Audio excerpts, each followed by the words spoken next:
Berawal dari iseng, siswa SMA ini akhirnya mendapat uang yang begitu banyak untuk pertama kalinya. Selama di sekolah, kerjaannya hanyalah bermain game online, dan tepat pada pagi ini ada seseorang yang ingin membeli beberapa item game yang dimilikinya. Top iseng saja memasang harga tinggi, dan ternyata orang itu mau membelinya. Alhasil uang itu mudah sekali didapatkannya. Pamannya sempat mengira Top mencuri, namun karena Top mempunyai sangat banyak item langka pada akunnya, uang terus berlipat ganda. Dan karena sangat mudah tadi, Top langsung menghabiskan uangnya untuk berfoya-foya. Top membeli mobil hanya untuk menarik perhatian gebetannya. Bahkan tindakannya di jalanan sangat sembrono. Akibat parkir sembarangan, jalanan jadi macet dan pacarnya dimarahi orang. Saat melihat Top pulang membawa mobil, ayahnya tentu sangat khawatir dan bertanya-tanya dari mana Top mendapat uang sebanyak itu. Bahkan ayah dan ibunya mengira Top berjudi. Walaupun Top sudah menjelaskan, tapi orang tuanya tetap tidak mau mendengar. Tapi karena sudah merasakan kenikmatan uang, Top tidak peduli dan bahkan ia terus berdagang item di game sampai ia lulus sekolah. Bahkan saat ia tak lulus masuk kampus, Top juga tidak peduli lagi. Setelah mendapat uang banyak, Top tidak mau kuliah dan memutuskan untuk bisnis. Bermodalkan uang yang didapatkannya selama berdagang item di game, Top datang ke sebuah toko game untuk beli PS baru. Tapi pemilik toko malah membodohi Top dan memasang harga yang sangat tinggi. Bukannya berpikir jernih, Top malah tetap membelinya. Melihat Top yang tidak pernah memikirkan pendidikan, membuat orang tuanya terus-terusan bertengkar karena ibunya masih terlalu lembut kepadanya. Melihat tabungan yang sudah semakin menipis, membuat Top mulai kepikiran. Kekacauan selanjutnya dimulai saat akun gamenya terblokir karena melanggar aturan, yaitu berdagang secara ilegal. Top kembali datang ke toko game sebelumnya dan ia malah mau membeli DVD player dengan jumlah yang banyak untuk dijual kembali. Top masih belum sadar kalau pemilik toko ini membodohinya. Top mencoba menjelaskan produknya kepada orang tuanya, namun ternyata barang yang diberikan kepadanya adalah produk cacat dan bajakan. Pemilik toko sama sekali tidak mau bertanggung jawab. Begitu kesalnya Top sampai ia malah merusak etalase toko. Tak bisa berbuat apa-apa lagi, Top pun pergi dengan kondisi rugi. Saat sudah merasa kerasnya kehidupan, barulah Top mau mendengar perkataan ayahnya. Setelah ditipu dan uangnya hampir habis, anak ini tetap bersikeras tidak mau menerima uang yang diberikan ayahnya untuk kuliah. Tapi bukannya berusaha mencari uang dengan cara yang baik, Top malah mencuri perhiasan dan jimat milik keluarganya lalu menjualnya ke kolektor.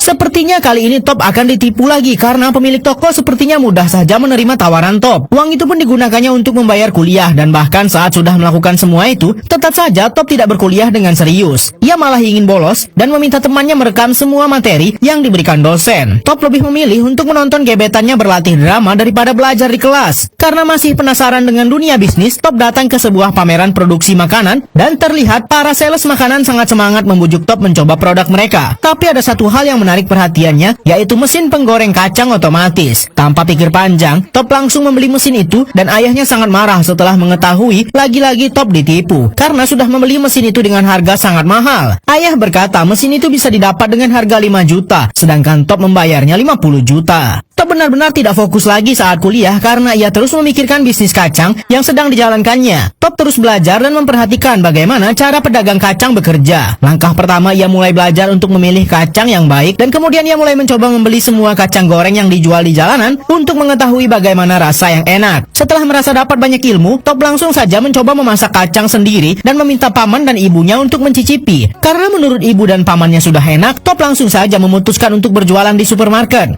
Pamannya akan membantu Top berjualan. Tapi hari pertama mereka jualan, realita sangat jauh dari ekspektasi. Dagangan mereka tidak laku, sedangkan pedagang lain di sekitar mereka laku-laku saja. Top pun meminta pamannya untuk berteriak menawarkan dagangan mereka. Tak mau menyerah, Top pergi ke pasar bersama pacarnya untuk mempelajari lagi bagaimana cara orang berjualan, lalu mencatatnya. Pamannya sempat menelpon kalau tetap saja dagangan mereka sepi. Saat lanjut memperhatikan sekitar, Top mendapat beberapa pelajaran, salah satunya setelah melihat orang yang meminta sumbangan di depan toilet umum. Banyak sekali orang yang memberi sumbangan dan Top merasa lokasi mereka sangat strategis untuk meminta sumbangan. Maka dari itu, Top merasa kalau ia harus memindahkan lokasi jualannya ke tempat yang lebih mantap. Karena dagangannya sepi, pemuda ini meminta kepada manajemen supermarket untuk memberikannya tempat yang lebih baik. Karena merasa kasihan, Top akhirnya diberikan tempat sesuai dengan apa yang diinginkannya. Top benar-benar tidak fokus lagi untuk kuliah karena bisnis yang dijalankannya. Bahkan saat sedang ujian, Top lebih memilih untuk kembali ke tempat dagangannya. Pamannya menelpon kalau pengunjung sangat ramai dan butuh bantuan. Akhirnya Akhirnya Top meninggalkan ruang ujian. Melihat dagangannya mulai ramai, lagi-lagi Top mengambil langkah gegabah. Top ingin membuka cabang saat ini juga tanpa pertimbangan apapun. Top membeli lagi mesin penggoreng kacang dan merekrut beberapa pegawai. Padahal baru 1 hari dagangannya ramai. Tepat pula di mall ini, pacar Top datang dan sangat marah melihat tindakan Top yang mengabaikan pendidikannya hanya karena ingin berjualan. Masalah terus datang karena pihak mall tiba-tiba ingin memutus kontrak dengan Top karena mesin kacangnya membuat atap mall menjadi kotor. Karena tak mau kehilangan tempat berjualan, Top lebih memilih untuk memperbaiki saja atap itu dan mengalah. Top sudah bekerja sampai larut malam, tapi masih belum selesai juga sampai petugas keamanan mengusirnya. Jika tidak selesai, Top tidak boleh lagi berjualan di sini. Maka dari itu ia pun menyogok petugas keamanan untuk memberikan waktu tambahan. Namun sogokannya malah ditolak. Lanjut part berikutnya hanya di snack video. Karena tidak lagi mendapatkan izin untuk berjualan di mall, Top sangat kesal. Namun ibunya terus membujuk Top agar mau ikut pindah ke luar negeri karena pekerjaan ayahnya yang juga tidak dalam kondisi baik. Tapi saat pembuatan paspor, Top malah memutuskan untuk tidak mau ikut dan akan tetap meneruskan perjuangannya di sini. Bisnis kacang goreng yang dibuat oleh Top kini semua harus dihentikan karena tidak ada lagi mall yang mau menerimanya. Kondisi semakin parah karena Top mendapat informasi bahwa rumahnya akan disita oleh bank dan kini satu-satunya orang yang bisa menemani Top hanyalah kekasihnya. Tapi saat sedang makan bersama pacarnya di mobil, Top merasa bahwa cemilan rumput laut ini sangat lezat dan ia pun memutuskan untuk menjual semua mesin kacangnya lalu membeli rumput laut mentah. Top benar-benar tidak menyerah walaupun sudah banyak kegagalan yang dilalui. Pamannya pun juga terus mendukung semua rencana yang dibuat oleh Top. Sudah berkilo-kilo rumput laut yang mereka beli namun tidak kunjung mendapat rasa yang pas. Bahkan kini Top juga menjual semua barang-barang yang dimilikinya untuk modal bisnis rumput laut yang akan dimulainya. Namun pada suatu malam saat Top meninggalkan pamannya untuk membeli bahan baku rumput laut, Top malah menemukan pamannya tergeletak pingsan karena terpleset. Top semakin semangat untuk membuat cemilan rumput laut yang lezat dan ternyata pada bungkus terakhir Top bisa menemukan cara menggoreng rumput laut agar bisa menghasilkan rasa yang baik. Setelah pamannya pulih, mereka pun kembali berjualan di mall dan kali ini produknya adalah cemilan rumput laut. Namun baru saja memulai bisnisnya kembali, Top mendapat telepon dari ibunya bahwa ayahnya di sana dalam masalah besar karena ternyata ayahnya pergi meninggalkan hutang 12 miliar. Bahkan kini Top juga sudah tidak bisa lagi sama sekali pulang ke rumahnya. Top juga sudah sangat menyesal karena tidak serius saat kuliah sehingga ia pun mencoba membayar kesalahannya dengan mendengar semua materi kuliah yang sudah ia rekam selama ini. Baru saja mendengar materi sebentar, Top sudah punya ide untuk menjual cemilan rumput laut miliknya di salah satu gerai minimarket terbesar di dunia. Sungguh anak yang sangat ambisius. Setelah merasa bisa membuat cemilan rumput laut yang enak, pemuda ini langsung berambisi ingin menjualnya di gerai minimarket terbesar di dunia. Tanpa pikir panjang, ia langsung meminta waktu untuk bertemu dengan manajer pemasaran utama. Top sampai di kantor minimarket itu dengan percaya diri bahwa ia bisa menjual produknya. Walaupun awalnya ia sempat diabaikan cukup lama sampai ia harus menunggu berjam-jam, Top akhirnya bertemu dengan manajer. Namun saat Top memperlihatkan produknya, manajer malah mengatakan sesuatu yang sangat mengecewakan. Ukuran dan kemasan dari produk Top masih belum layak jual. Lantas apakah Top akan menyerah saat ini? Tentu saja tidak. Top datang ke salah satu percetakan kemasan makanan dan kini produknya sudah dikemas dengan baik. Tapi saat Top kembali ke kantor minimarket itu lagi-lagi dia diabaikan. Bahkan manajer sama sekali tidak peduli dengannya. Karena kesal, Top pun pergi dan memberikan produknya kepada satpam di sini lalu meninggalkannya. Para pegawai pun satu persatu mulai membawa cemilan itu dan ternyata orang di kantor ini sangat menyukainya sehingga akhirnya produk Top sampai ke direksi dan bisa diterima. Tapi lagi-lagi masalah lain datang. Direksi meminta Top membuat 72.000